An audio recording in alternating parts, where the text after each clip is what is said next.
প্ৰভু ঈশ্বৰ সত্ৰাধিকাৰ লগত তেখেতৰ লগত কথাখিনি পাতি মাজুলী ভৱিষ্যতলৈ কেনেদৰে কাম কৰিবলগীয়া আছে তেখেতৰ সুপৰামৰ্শ ল'বলৈ মই চেষ্টা কৰিলোঁ। আমি সকলোৱে ইতিমধ্যে অহা 4 তাৰিখৰ কাৰণে বাট চাই আছোঁ। যিহেতু 4 তাৰিখৰ ফলাফলৰ পিছতহে আমি পৰৱৰ্তী সময়ত নিজৰ কৰ্তব্য আমি পালন কৰিব পাৰিম। তো সেইকাৰণে এতিয়া আমিও ৰাইজৰ মাজত আমি থাকি ভাল পাওঁ, ৰাইজৰ মাজত আমি কাম কৰি ভাল পাওঁ। কিন্তু 4 তাৰিখৰ যেতিয়া আনুষ্ঠানিকভাৱে ফলাফল ওলাই আহিব তাৰ পিছতহে আমি কামখিনি আমি আৰম্ভ কৰিব পাৰিম। আমি ৰাইজক যোৱা কিছু সময় যথেষ্ট প্ৰতিশ্ৰুতি দিছোঁ, ৰাইজে আমাক যথেষ্ট মৰম কৰিছে। এতিয়া ৰাইজৰ যি মৰম আমাক পাবলগীয়া আছিল আমি পালোঁ।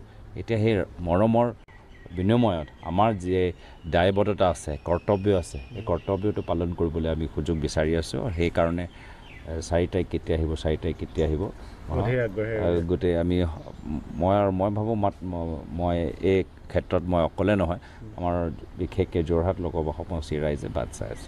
আমি সেইটোৱে আশা কৰিছোঁ যে ৰাইজে যিদৰে মৰম আগবঢ়াইছে সেই মৰমটো আমি ভোটৰ জৰিয়তে আমি তাৰ এটা ইংগিত পাম আৰু তাৰপিছত আমি নিজৰ কাম যি কৰ্তব্য, ৰাইজে যি আশা কৰি আমাক মৰম দিছে, মৰমটো এনে দিয়া নাই, কিবা এটা আশা কৰি যে মৰম দিছে, সেই মৰমৰ প্ৰতি যে আমাৰ দায়বদ্ধতা আছে সেই দায়বদ্ধতাটো আমি গ্ৰহণ কৰি স্বীকাৰ কৰি আমি নিজৰ কামখিনি কৰি যাবলৈ আগবাঢ়ি যাম। এতিয়া সেইটো যথেষ্ট দুৰ্ভাগ্যজনক কথা। যিজনে কৰিছে তেওঁ বৰ্তমানৰ বিজেপি দলৰ যিজন সাংসদ আছে সেই সমষ্টি, তেখেতৰ যথেষ্ট ঘনিষ্ঠ, তেখেতৰ লগত তেওঁ যথেষ্ট ফটো তুলিছে, যথেষ্ট বিজেপি দলৰ সভাত তেওঁ উপস্থিত হয়। আমি তেখেতৰ সেই ধৰণৰ ছবিবোৰ দেখা পাইছোঁ আৰু সেইটোৱে এটা অভদ্ৰ ব্যৱহাৰ আজি বিজেপি দলে চাৰিওফালে প্ৰকাশ কৰিছে আৰু এনেধৰণৰ অভদ্ৰ ব্যৱহাৰ আমি অসমৰ ভিতৰতো দেখা পাইছোঁ, যাৰ ফলত আজি বহুত পুৰণা বিজেপিসকলে আজি নিজৰ দলটোকহে চিনি পোৱা নাই। যিহেতু তেওঁলোকৰ ৰাজনৈতিক এটা আদৰ্শ লৈ তেওঁলোকে ইমান বছৰ বিজেপি কৰি গ'ল, কিন্তু কিবা কাৰণত বিজেপি দলটো নিজৰ দুৱাৰ ইমান মুকলি কৰি দিলে যে কোন প্ৰৱেশ কৰিছে, কোনে প্ৰৱেশ কৰা নাই তাৰ ওপৰত কোনো মন দিয়া নাই। আৰু যাৰ ফলত বহুত এনেধৰণৰ ব্যক্তি সোমাই গৈছে, যিসকলৰ যদি অতীত দেখা পায় তেতিয়া নিশ্চয় দেখা পাব যে তেওঁলোকে আগতে যিখন দলত আছে সেই দলখনকে তেওঁলোকে ডুবাবলৈ চেষ্টা কৰিছিল আৰু সেইখিনিকে মানুহক আজি এই নতুন ঘৰত সোমাই সেই বিজেপি দলে তেওঁলোকক নেতৃত্ব প্ৰদান কৰিছে আৰু একে যি তেওঁলোকৰ কাম আগৰ দলত হৈছিল এতিয়া নতুন দলতে সেই একে তেওঁলোকৰ কামৰ প্ৰভাৱ আমি দেখা পাইছোঁ। কৃতজ্ঞতা জ্ঞাপন কৰিছোঁ আৰু অহা 4 তাৰিখে তেওঁলোকৰ এটা আনন্দৰ দিন হ'ব, সকলোৰে জয় ময় হ'ব, ইয়াৰ ইংগিত আমি ইতিমধ্যে পাইছোঁ। আমি ৰাইজক যোৱা কিছু সময় যথেষ্ট প্ৰতিশ্ৰুতি দিছোঁ, ৰাইজে আমাক যথেষ্ট মৰম কৰিছে।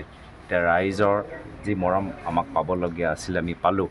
এতিয়া সেই মৰমৰ বিনিময়ত আমাৰ যি দায়বদ্ধতা আছে, কৰ্তব্য আছে, সেই কৰ্তব্যটো পালন কৰিবলৈ আমি সুযোগ বিচাৰি আছোঁ।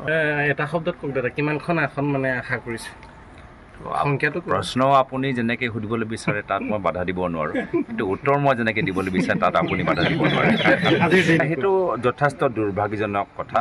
যিজনে কৰিছে তেওঁ বৰ্তমানৰ বিজেপি দলৰ যিজন সাংসদ আছে সেই সমষ্টি, তেখেতৰ যথেষ্ট ঘনিষ্ঠ, তেখেতৰ লগত তেওঁ যথেষ্ট ফটো তুলিছে, যথেষ্ট বিজেপি দলৰ সভাত তেওঁ উপস্থিত হয়।